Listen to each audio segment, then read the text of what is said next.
नमस्कार दोस्तों, डेट है आज की 19 अगस्त 2021 और स्वागत है आपका एडिटोरियल डिस्कशन में। 3 इश्यूज आज हम डिस्कस करेंगे, तीनों के तीनों हिंदू के। पहला आर्टिकल चाइना के न्यूक्लियर आर्सेनल के एक्सपेंड होने से संबंधित, दूसरा आर्टिकल एक्सपोर्ट को प्रमोट करने से संबंधित, तीसरा आर्टिकल किस टाइप की पुलिस हमें चाहिए इससे संबंधित, ये भी अच्छा आर्टिकल है। चलिए डिस्कशन स्टार्ट करते हैं। फर्स्ट इंपॉर्टेंट आर्टिकल चाइना के न्यूक्लियर आर्सेनल के एक्सपेंड होने से संबंधित हैं। आप जीएस पेपर 3 के इस टॉपिक से और जीएस पेपर 2 में भी इस आर्टिकल के कुछ पॉइंट्स का आप इस्तेमाल कर सकते हो। ये आर्टिकल लिखा गया है हर्ष वी पंत और कार्तिक बोमाकांति के द्वारा।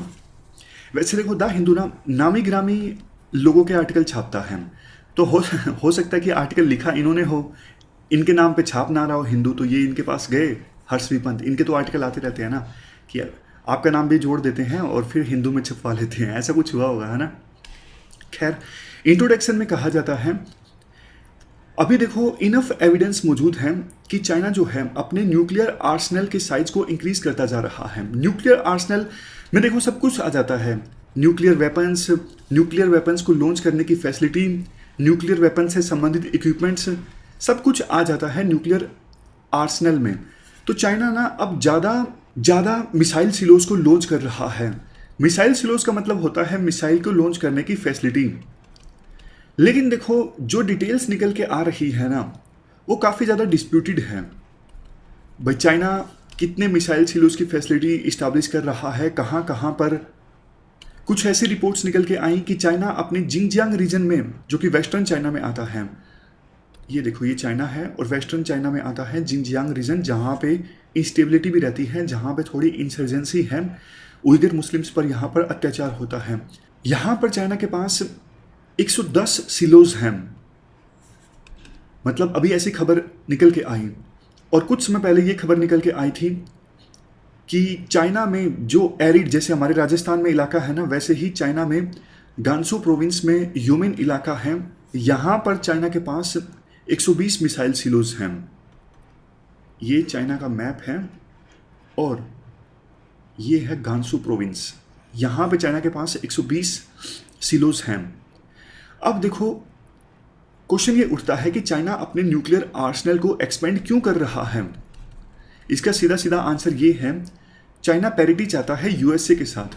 यूएसए के पास देखो 3800 वार हेड्स हैं, लेकिन चाइना के पास इतने वार हेड्स नहीं हैं। चाइना को लगता है कल को देखो यूएसए के साथ लड़ाई हो गई, यूएसए ने हमारे ऊपर न्यूक्लियर वेपन्स का अटैक कर दिया, तो हमारे पास कम से कम इतने न्यूक्लियर वेपन्स होने चाहिए जो यूएसए के हमले से ख़त्म ना हो जाएं। चाइना को ये लगता है पहला स्ट्राइक यूएसए ने किया भी, तो रिटालिएशन करने के लिए हमारे पास न्यूक्लियर वेपन्स का बचना बहुत ज़्यादा ज़रूरी है। ऐसा नहीं कि यूएसए पहले ही वार में हमारे सारे न्यूक्लियर वेपन्स ख़त्म कर दे और हमारे पास कुछ ना बचे। इसीलिए चाइना अपने न्यूक्लियर आर्सेनल को एक्सपेंड कर रहा है। इसके बाद आर्टिकल में कहा जाता है देखो इससे फर्क नहीं पड़ता कि चाइना क्यों अपने न्यूक्लियर आर्सेनल को एक्सपेंड कर रहा है, फर्क इस बात से पड़ता है किस रेट से कर रहा है और कितना ज़्यादा न्यूक्लियर आर्सेनल को एक्सपेंड कर रहा है। क्वेश्चन ये उठता है, क्या चाइना सैकड़ों नए वार हेड्स डेवलप करके रखेगा या फिर हजारों न्यूक्लियर वार हेड्स डेवलप करेगा। अभी चाइना के पास स्ट्रेंथ कितनी है न्यूक्लियर वार हेड्स की, देखो बिल्कुल एविडेंस तो नहीं है, लेकिन फिर भी Stockholm International Peace Research Institute और फेडरेशन ऑफ अमेरिकन साइंटिस्ट के अनुसार अभी चाइना के पास 250 से लेकर 350 के बीच में न्यूक्लियर वार हेड्स हैं। लेकिन कुछ एक्सपर्ट्स ये भी बोलते हैं, अभी जो ये अलग अलग खबरें आ रही हैं ना कि चाइना जिंगजियांग में मिसाइल सिलोज डेवलप कर रहा है, यानी मिसाइल लॉन्च करने की फैसिलिटी, और गुमान प्रोविंस, गंसू प्रोविंस में भी कर रहा है, ये रिपोर्ट्स मिसलीडिंग हो सकती हैं और ये भी हो सकता है कि चाइना ने जानबूझ के ये रिपोर्ट्स मार्केट में रिलीज की हों, लीक की हों। अब क्वेश्चन उठता है ऐसा क्यों, मतलब चाइना अपनी जो ये रिपोर्ट्स है वो क्यों लीक करना चाहेगा, अपनी न्यूक्लियर मिसाइल लॉन्च करने की फैसिलिटी के बारे में क्यों कोई देश बताएगा। एक्चुअल में देखो ये खबरें झूठी भी हो सकती हैं कि यहाँ पे मिसाइल लॉन्च करने की कोई फैसिलिटी हो ही ना, लेकिन चाइना ने जानबूझ के झूठ बोल दिया। ऐसा क्यों, देखो, अगर पूरा वर्ल्ड मान लेगा कि यहाँ पे जिंगजियांग रीजन में या फिर गंसू प्रोविंस में चाइना की मिसाइल लॉन्च करने की फैसिलिटी है, तो कल को यूएसए और चाइना के बीच लड़ाई होती है तो यूएसए यहाँ पे अपनी न्यूक्लियर मिसाइल्स यूज कर सकता है, और यहाँ पे होंगे ही नहीं, यहाँ पे चाइना का कुछ नहीं है, लेकिन फिर भी यूएसए ने ये सोच के कि यहाँ पे फैसिलिटी है न्यूक्लियर मिसाइल लॉन्च करने की, तो यूएसए ने यहाँ पे न्यूक्लियर मिसाइल्स लॉन्च कर दी। तो फिर ये तो यूएसए की तो न्यूक्लियर मिसाइल्स वेस्ट हो जाएंगी ना। यही चाइना चाहता है कि झूठी इंफॉर्मेशन यूएसए के पास हो, ताकि यूएसए कल को मिसाइल लॉन्च करे यहां पर तो उसकी मिसाइल्स वेस्ट हो जाएं। इसलिए चाइना जानबूझ के झूठी इंफॉर्मेशन लीक कर रहा है, ऐसा भी कुछ एक्सपर्ट्स दावा करते हैं। अगर देखो वैसे मिसाइल्स की बात करें ना, तो चाइना के पास जो न्यूक्लियर टिप्ड बैलिस्टिक मिसाइल्स है ना, वो ठीक ठाक है क्वालिटी में, और क्वांटिटी भी चाइना के पास अच्छी खासी है, चाहे वो लैंड बेस्ड मिसाइल हो या फिर सी बेस्ड मिसाइल हो। चाइना के पास इंटरकॉन्टिनेंटल बैलिस्टिक मिसाइल्स कैपेबिलिटी है, जिसे DF-41 का नाम दिया गया है, और इंटरमीडिएट रेंज बैलिस्टिक मिसाइल्स भी हैं जिनको नाम दिया गया है DF-26। अभी देखो 16 जो DF-26 मिसाइल के लॉन्चर हैं वो डिप्लॉय किए गए हैं जिंगजियांग रीजन में, जो इंडिया चाइना बॉर्डर के नज़दीक है। फिर से देखिए इसे, ये इंडिया चाइना बॉर्डर के नज़दीक है ना जिंगजियांग रीजन, तो यहाँ पे 16 लॉन्चर डिप्लॉय किए गए हैं DF-26 मिसाइल के। क्वेश्चन ये उठता है कि चाइना ने इंडिया के बॉर्डर के इतना नज़दीक ये जो लॉन्चर डिप्लॉय किए हैं, क्या इससे इंडिया को डरने की आवश्यकता है? देखो, वैसे तो इंडिया के पास भी न्यूक्लियर वेपन्स हैं, बेशक चाइना से कम हो, लेकिन इंडिया के पास न्यूक्लियर कैपेबिलिटी है, और इसलिए ऐसा तो है नहीं कि चाइना इंडिया के ऊपर न्यूक्लियर वेपन्स लॉन्च कर देगा, फर्स्ट स्ट्राइक करेगा। और चाइना की वैसे नो फर्स्ट स्ट्राइक वाली पॉलिसी भी है, मतलब कितना वो इसे इम्प्लीमेंट करेगा वो बात अलग है, धोखा भी दे सकता है, लेकिन वर्ल्ड को दिखाने के लिए कम से कम चाइना की नो फर्स्ट यूज की पॉलिसी है। लेकिन इंडिया पर प्रेशर क्रिएट करने के लिए जरूर चाइना ने ये इंडिया के बॉर्डर के नज़दीक लॉन्चर्स डिप्लॉय किए हैं, ताकि बॉर्डर पर जो टेंशन्स है ना, उस संदर्भ में जब नेगोशिएशन हो तो इंडिया पर प्रेशर डाला जा सके। कुछ पॉइंट्स जैसा आपको पता है, अभी भी उन पॉइंट्स पर, जैसे डेप्सांग प्लेन्स हैं, उन पॉइंट्स पर अभी भी चाइना की जो फोर्सेस हैं ना वापस पीछे नहीं गई हैं। यानी पिछले साल अप्रैल से पहले की जो सिचुएशन थी वो सिचुएशन आज भी वापस नहीं आई है। चाइना की ट्रूप्स थोड़ी आगे हैं।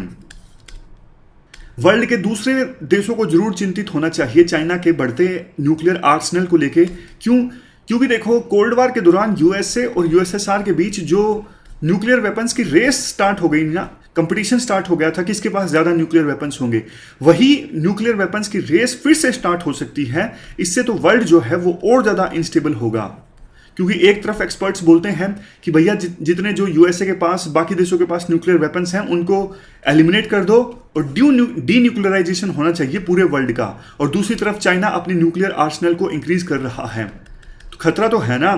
बेशक सिर्फ यूएसए के द्वारा जापान के ऊपर न्यूक्लियर वेपन्स का एक बार इस्तेमाल किया गया हो, मतलब 2 बम गिरे गए थे, लेकिन जब तक न्यूक्लियर वेपन्स अर्थ पर रहेंगे खतरा तो हमेशा बरकरार रहेगा ना, कि गलती से भी इनको ना यूज कर लिया जाए। आपको याद होगा यूएसएसआर की एक सबमरीन का कॉन्टैक्ट खत्म हो गया था बेस कमांड के साथ। उन्होंने काफ़ी कोशिश की, उनको लगा कि न्यूक्लियर अटैक हो गया है यूएसएसआर के ऊपर, तो उन्होंने प्लानिंग कर ली थी कि हम भी यूएसए के ऊपर न्यूक्लियर मिसाइल्स छोड़ेंगे। अंत में देखो, एक जनरल थे, उन्होंने मना कर दिया था कि नहीं नहीं, हम पहले वेरीफाई करेंगे, हम ऐसे न्यूक्लियर मिसाइल नहीं छोड़ सकते यूएसए के ऊपर। बाद में उनकी काफ़ी तारीफ भी हुई थी कि उस जनरल ने मतलब वर्ल्ड को तबाह होने से बचा लिया, क्योंकि यूएसए के ऊपर वो सबमरीन न्यूक्लियर मिसाइल लॉन्च कर देती तो यूएसए भी बाद में रिटालिएट करता, लड़ाई हो जाती ज़बरदस्त। तो एक्सीडेंटल यूज़ का खतरा भी हमेशा बना रहता है जब तक न्यूक्लियर वेपन्स रहेंगे।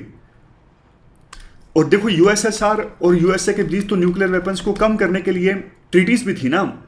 वो बात अलग है कि ट्रंप जब आए कुछ ट्रीटीज को खत्म कर दिया, लेकिन स्टार्ट जैसी ट्रीटीज थी कि न्यूक्लियर वेपन्स को हम लिमिट करेंगे। बट चाइना तो किसी के साथ में, ना तो यूएसए के साथ में ना ही यूएसएसआर के साथ में इसी प्रकार की कोई भी ट्रीटी साइन करना चाहता। ये भी दिक्कत की बात है। तो ये हमने पूरा आर्टिकल डिस्कस किया, चलते हैं आगे। इसके बाद नेक्स्ट आर्टिकल एक्सपोर्ट्स को बूस्ट करने से संबंधित है। आप जीएस पेपर 3 के इस टॉपिक से आर्टिकल को रिलेट कर सकते हो। देखो, पहले एक स्कीम हुआ करती थी एक्सपोर्ट को बूस्ट करने के लिए, merchandise export incentive scheme. Exporters को इंसेंटिव दिया जाता था इस स्कीम में, लेकिन WTO डिस्प्यूट सेटलमेंट बॉडी के पास इंडिया की ये स्कीम पहुंची और WTO ने कहा कि WTO के जो ट्रेड नॉर्म्स हैं उनको फुलफिल नहीं करती है ये स्कीम। तो सरकार ने इस स्कीम को ख़त्म कर दिया, मर्चेंडाइज एक्सपोर्ट इंसेंटिव स्कीम।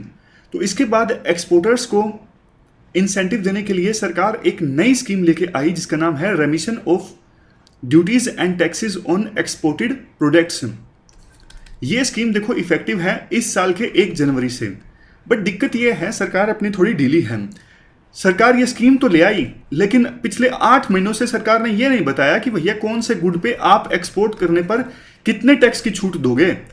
समझ गए? वैसे स्कीम 1 जनवरी से लागू हो गई, लेकिन सरकार ने ये तो बताया नहीं कि हम पेन एक्सपोर्ट करेंगे तो कितनी टैक्स में कितनी छूट मिलेगी, स्टील एक्सपोर्ट करेंगे तो टैक्स में कितनी छूट मिलेगी। सीधे शब्दों में ये स्कीम ले तो आई सरकार, लेकिन इस स्कीम के अंतर्गत निटी-ग्रिटीज को सरकार ने बताया ही नहीं। 8 महीने लगा दिए, अब जाके सरकार ने बताया है कौन से गुड्स पे हम टैक्स में कितनी छूट देंगे। तो मेनली देखो, इंडिया जितना एक्सपोर्ट करता है ना, उसके 65% वैल्यू के गुड्स पर टैक्स की छूट मिलेगी। किसी गुड पर ज़्यादा है, किसी गुड पर कम है टैक्स की छूट। स्टील, फार्मास्यूटिकल्स, केमिकल्स, इनको तो इस स्कीम से एक्सक्लूड कर दिया गया है। इनको एक्सपोर्ट करने पर कोई छूट नहीं मिलेगी टैक्स पर। छूट मिलेगी कितनी?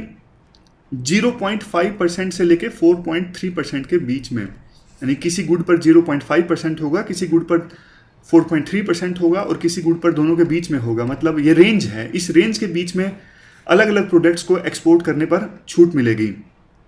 लेकिन कुछ कंसर्न्स भी हैं। जैसे देखो, कुछ एक्सपोर्टर हैं, उनका कहता है हमने ज़्यादा एक्सपेक्ट किया था कि ज़्यादा टैक्स में छूट मिलेगी, लेकिन छूट मिली है कम। कुछ कंपनीज ऐसे भी हैं जो बोलती हैं कि हम एक्सपेक्ट कर रहे थे कि हमारा जो माल है उसको एक्सपोर्ट करने पर छूट मिलेगी, लेकिन आपने हमारे माल को तो एक्सक्लूड कर दिया इस स्कीम के लाभ से। तो कुछ तो देखो कंसर्न्स हैं। धीरे धीरे वो वैक्यूम जो है वो फिल होगा और हो सकता है सरकार को कुछ ऑटो ट्यूनिंग करनी पड़े, यानी स्कीम में बदलाव लाना पड़े। लेकिन कम से कम इतने महीने बाद सरकार ने रूल्स तो ड्रा किए। इतने महीनों से जो एक्सपोर्टर्स हैं उनको छूट नहीं मिल पा रही थी, उनको एक्स्ट्रा कैपिटल की आवश्यकता पड़ रही थी, वो सब अब खत्म होगा। वैसे देखो, प्रधानमंत्री मोदी जो हैं वो इस साल एक्सपोर्ट को $400 बिलियन तक ले जाना चाहते हैं। तो उस मामले में ये जो स्कीम है ये लाभदायक साबित होगी और ज़्यादा एक्सपोर्टर्स मोटिवेट होंगे एक्सपोर्ट करने के लिए। अभी आवश्यकता ये है कि एक नई फॉरेन ट्रेड पॉलिसी लाई जाए, और जो कि वैसे सितंबर तक आ भी जाएगी। इसके अलावा देखो, सितंबर तक नई फॉरेन ट्रेड पॉलिसी के अलावा 2 छोटी छोटी एक्सपोर्ट रिलेटेड स्कीम्स भी आएंगी, और पिछले 2 साल के एक्सपोर्टर्स को जो ड्यूज़ पे करने हैं वो भी सरकार के द्वारा पे कर दिए जाएंगे।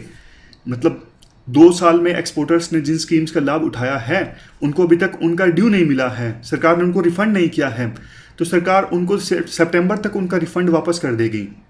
तो आर्टिकल में कहा जाता है एक्सपोर्ट प्रमोट करने के लिए ये जो अभी सरकार अर्जेंसी शो कर रही है ना, ये पूरे साल मेंटेन रहनी चाहिए। ऐसा नहीं कि हाँ कई महीनों बाद आप जागो और फिर सो जाओ। अभी देखो, RCEP का हिस्सा तो इंडिया नहीं बना, लेकिन अभी इंडिया कुछ देशों के साथ में फ्री ट्रेड एग्रीमेंट साइन कर सकता है। नेगोशिएशन चल रही है, जैसे Australia, UK, EU, USA। Global economy जो है वो अब रिवाइव करने वाली है, क्योंकि वैक्सीनेशन काफ़ी तेज़ गति से चल रहा है। तो कोविड-19 के कारण जो लॉकडाउन्स लगे वो सब कुछ हुआ, सेकेंड वेव इंडिया में आ गई, रिकवरी कर रही थी इकोनॉमी। उन सब चीज़ों से अब इंडिया ऊपर उठेगा, क्योंकि बाकी देशों में भी सिचुएशन इंप्रूव हो रही है, तो एक्सपोर्ट भी हमारा इंप्रूव होगा। इससे देश की इकोनॉमिक सिचुएशन इंप्रूव होगी। बट देखो, सिर्फ एक्सपोर्ट से काम नहीं चलने वाला है। सरकार को पब्लिक कैपिटल भी स्पेंड करना होगा, यानी अपनी तरफ से एक्सपेंडिचर इंक्रीज करना होगा ताकि डिमांड क्रिएट हो।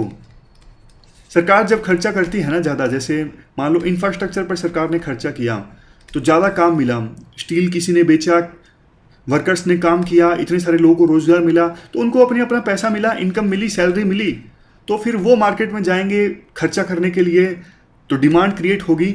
तो पब्लिक कैपिटल स्पेंडिंग और एक्सपोर्ट दोनों जो है वो ग्रोथ इंजन्स हैं। सिर्फ एक्सपोर्ट को प्रमोट करने से इकोनॉमिक सिचुएशन इंप्रूव नहीं होगी, पब्लिक कैपिटल स्पेंडिंग जो है सरकार को वो भी इंक्रीज करनी होगी। तो ये पूरा आर्टिकल हमने डिस्कस किया एक्सपोर्ट को प्रमोट करने से संबंधित। इसके बाद नेक्स्ट जो आर्टिकल है वो पुलिस से संबंधित है। आप GS पेपर 2 के इस टॉपिक से आर्टिकल को रिलेट कर सकते हो। रंजीता शर्मा जो आईपीएस प्रोबेशनर है हरियाणा से, अपनी कम्युनिटी के मेंबर हैं, आपको याद होगा। इनकी ट्रेनिंग अब समाप्त हो गई और इनका जो बैच था 2019 का, इनके बैच में इनको रंजीता शर्मा को सम्मान मिला पासिंग आउट परेड को कमांड करने का, नेशनल पुलिस एकेडमी जो कि हैदराबाद में है। रंजीता शर्मा ने 2 अवार्ड्स जीते। एक तो देखो बेस्ट ऑलराउंड आईपीएस प्रोबेशनर और दूसरा sword of honour for the best outdoor probationer. और देखो इंटरेस्टिंगली पिछले साल भी जो बेस्ट प्रोबेशनर का अवार्ड था वो आईपीएस को महिला आईपीएस को मिला था, किरण श्रुति। इसके बाद आर्टिकल में कहा जाता है देखो जिस प्रोबेशनर का चुनाव किया जाता है ना पासिंग आउट परेड को कमांड करने के लिए, उसकी दोनों तरह की परफॉर्मेंस देखी जाती है, आउटडोर परफॉर्मेंस भी और क्लासरूम परफॉर्मेंस भी। क्योंकि अगर सिर्फ कोई किताबी कीड़ा है तो भी सही नहीं है, और सिर्फ एक बेस्ट एथलीट है, नॉलेज कम है तो भी सही नहीं है। इसलिए जिसकी ऑलराउंडर परफॉर्मेंस होती है ना, जिस ट्रेनिंग की, जिस प्रोबेशनर की, उसका चुनाव किया जाता है पासिंग आउट परेड को कमांड करने के लिए। और बेस्ट प्रोबेशनर अवार्ड जो है वो रिकॉग्नाइज करता है अच्छा कंडक्ट, एम्पैथी और क्विक रिफ्लेक्स, मतलब क्विक रिस्पॉन्स। ये वो आइडियल क्वालिटीज़ हैं जो किसी भी पुलिस ऑफिसर में होनी चाहिए खतरनाक सिचुएशन में इंटरवीन करने के लिए और गरीब से गरीब लोगों को बचाने के लिए जिनको हरास किया जाता है एंटी सोशल एलिमेंट्स के द्वारा। अच्छी बात देखो ये है, आज के जो आईपीएस ऑफिसर्स हैं वो टेक सेवी हैं, वो टेक्नोलॉजी का यूज़ जानते हैं। ये हमारे देश में फ्यूचर में लॉ इन्फोर्समेंट के लिए काफ़ी ज़्यादा अच्छा है। इवन लोअर लेवल पे जो पुलिस ऑफिसर्स हैं वो भी टेक्नोलॉजी का यूज़ करते हैं क्राइम्स को सोल्व करने के लिए और पब्लिक असेंबलीज को रेगुलेट करने के लिए। ये अच्छी बात है। अगर देखो आईपीएस ऑफिसर्स की बात करें ना, हमारा देश उन चुनिंदा देशों में से एक है जहां पर यंग आईपीएस ऑफिसर्स को बड़ी बड़ी रिस्पॉन्सिबिलिटी दी जाती है डिस्ट्रिक्ट में काम करने के लिए, जबकि दूसरे देशों में सीनियर ऑफिसर्स को जिम्मेदारी दी जाती है डिस्ट्रिक्ट को संभालने के लिए। तो हमारे देश में ना आईपीएस ऑफिसर्स पर ट्रस्ट किया जाता है। यंग आईपीएस ऑफिसर्स की हम बात कर रहे हैं जिनकी ट्रेनिंग अभी भी समाप्त हुई है, जिनका बहुत लोगों का, मतलब ज़्यादातर ऑफिसर्स का तो प्रायर एक्सपीरियंस नहीं होता। हाँ, कुछ लोग ऐसे होते हैं जिनका जॉब एक्सपीरियंस होता है किसी प्राइवेट कंपनी में या फिर इवन सरकार में, लेकिन ज़्यादातर ऑफिसर्स ऐसे होते हैं जिनका प्रायर एक्सपीरियंस नहीं होता, वो पहली बार जॉब कर रहा है या फिर कर रही है। आप सोच के देखिए, आप में से बहुत से लोग ऐसे होंगे अभी जो यूनिवर्सिटी से, कॉलेज से अभी अभी पास आउट हुए हैं और पहले अटेम्प्ट में ही भगवान करे आपका क्लियर हो जाए, तो कितना अच्छा होगा, कितनी यंग एज में आपका सिलेक्शन हो गया। तो ऐसे लोगों पर सरकार भरोसा करती है और ट्रेनिंग मिलने के बाद 3-4 सालों के बाद आप एसपी बन जाते हो डिस्ट्रिक्ट के। कुछ स्टेट्स में ज़्यादा समय लगता है, 5-6 भी लग जाते हैं, कुछ में 7-8 भी लग जाते हैं। अलग अलग स्टेट में सिचुएशन अलग अलग है कि सिलेक्शन के कितने साल बाद आप एसपी बन जाते हो। लेकिन हाँ, इतना जरूर है कि भरोसा करती है सरकार, तभी इतनी बड़ी जिम्मेदारी देती है। लेकिन देखो अफसोस की बात यह है कि बहुत सारे जो आईपीएस ऑफिसर्स हैं वो अपनी इंटीग्रिटी के साथ कॉम्प्रोमाइज करते हैं। तो सोच के देखिए, इवन सीनियर लेवल के जो ऑफिसर्स हैं ऐसा करते हैं तो जूनियर लेवल ऑफिसर्स पर क्या इंप्रेशन पड़ता है। जैसे मुंबई के जो फॉर्मर पुलिस कमिश्नर हैं परमबीर सिंह, उन पर एक्सटॉर्शन के आरोप लगे हैं। तमिलनाडु में एक आईपीएस ऑफिसर हैं, उनको कोर्ट में चार्जशीट सर्व की गई है। एक केस था उनके ऊपर महिला ऑफिसर को हरास करने का। जब ऐसे ऐसे आरोप लगेंगे सीनियर पुलिस ऑफिसर्स पर तो ये काफ़ी ज़्यादा डिस्ग्रेसफुल है। जब हम ये सब देखते हैं तो ऐसा लगता है कि ये जो नेशनल पुलिस एकेडमी है हैदराबाद में, इस एकेडमी का बहुत बड़ा रोल है करैक्टर बिल्ड करने का, लेकिन करैक्टर बिल्ड करने में ये एकेडमी सफल नहीं हो पाती। देखो एक बात वैसे बोलूँ, बहुत कड़वी बात है, बहुत ज़्यादा कड़वी बात है। ज़्यादातर ऑफिसर्स करप्ट हो जाते हैं एक बार सर्विस को ज्वाइन करने के बाद। बहुत ही कम ऑफिसर्स बिल्कुल ईमानदार रह पाते हैं। आप जब सिस्टम में एंटर करोगे तब आपको पता लगेगा। और मुझे तो पूरी पूरी उम्मीद है कि, उम्मीद ही नहीं, पूरा पूरा जो विश्वास है कि ओनली आईएएस कम्युनिटी से जो भी ऑफिसर्स बनेंगे वो अपने करैक्टर को अपहोल्ड कर पाएंगे, बेशक उन्हें लाइफ में कितनी ही सक्सेस मिले, क्योंकि वो सारे ग्राउंड से जुड़े हुए हैं। तो उसके बाद आर्टिकल में ये कहा जाता है सिटीजन्स को क्या चाहिए, सिटीजन्स को चाहिए फ्रेंडली पुलिस फोर्स, जो अमीर गरीब सभी धर्मों के लोगों को, सभी जातियों के लोगों को, सबको एक समान ट्रीट करें। और ऐसी पुलिस होनी चाहिए जिसके पास लोग जाने से डरे ना। आज के समय में देखो थाने में क्या सिचुएशन होती है, बहुत से लोग तो पुलिस स्टेशन में जाने से डरते हैं कि कहीं हमें ही मार पीट दिया जाए, हमसे ही रिश्वत की डिमांड ना कर ली जाए। इसके साथ साथ पुलिस की जो एफिशिएंसी है वो भी इंक्रीज करने की आवश्यकता है। महिलाओं के अगेंस्ट जो हमारे देश में क्राइम होता है वो भी अभी काफ़ी ज़्यादा होता है। कुछ एक्सपर्ट्स कहते हैं कि बाकी देशों की अपेक्षाकृत हमारे देश में महिलाओं के अगेंस्ट क्राइम कम है। देखो, हमारे देश में अंडर रिपोर्टिंग भी काफ़ी ज़्यादा होती है, मतलब क्राइम हो जाता है लेकिन पुलिस के पास उसकी एफआईआर नहीं दर्ज करवाई जाती। पॉपुलर बिलीफ तो देखो यही है कि इंडिया अभी भी महिलाओं के लिए सेफ नहीं है। 2012 में निर्भया केस हुआ था, ये सिर्फ एक एग्जाम्पल नहीं है, न जाने कितने रेप के केसेस सामने आते हैं। ये ना सिर्फ एक स्टेट की पुलिस के लिए बल्कि पूरे देश की पुलिस के लिए ये धब्बा के समान होते हैं, कलंक के समान होते हैं। दिक्कत देखो ये भी है ना, जो सीनियर लेवल पे अच्छी पोस्ट है ना, वो स्किल के आधार पर मिलने चाहिए। किस ऑफिसर में कितनी स्किल है, कितने अच्छी लीडरशिप क्वालिटी है, लेकिन ऐसा होता नहीं है। किस ऑफिसर के कितने अच्छे लिंक है पॉलिटिशियंस के साथ, कौन सा ऑफिसर कितनी रिश्वत दे सकता है, उस आधार पर यह तय होता है कौन सा ऑफिसर कौन सी पोस्ट पर रहेगा। अच्छी बात देखो ये है, अब सुप्रीम कोर्ट ने स्टेट के डीजीपी के लिए, डीजीपी कौन बनेगा इसके लिए क्राइटेरिया ड्रा कर दिया है। यूपीएससी 3 ऑफिसर्स का एक पैनल भेजती है स्टेट गवर्नमेंट के पास और स्टेट गवर्नमेंट उन 3 में से एक नाम सिलेक्ट करती है।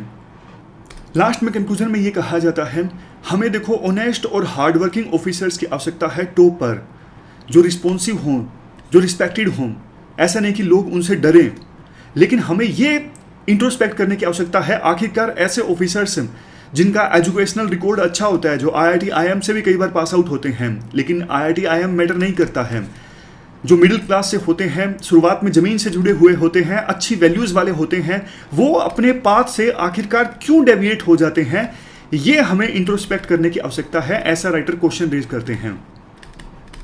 आप सोच के देखिए क्यों हो जाते हैं, क्यों ऐसा होता है कि कुछ लोग अपनी सक्सेस को नहीं एब्जॉर्ब कर पाते। थोड़ा सा लाइफ में हासिल किया तो एलिटनेस आ गई, इंसान को इंसान समझना बंद कर दिया, सीधे मुंह बात करना बंद कर दिया, पैसे प्रायोरिटी हो गए, एम्पैथी सिंपैथी सब कुछ खत्म हो गया। ऐसा आखिरकार क्यों हो जाता है? आप सोचिएगा आखिरकार ऐसा क्यों होता है। जब आप रीजंस फाइंड आउट करोगे ना, तो आपके साथ ऐसा नहीं होगा, आप हमेशा ग्राउंड से जुड़े रहोगे, आपकी एक वैल्यूज कभी खत्म नहीं होंगी। तो ये हमने पूरा डिस्कस किए 3 आर्टिकल्स। आज के डिस्कशन में इतना ही है। Thank you very much for discussion.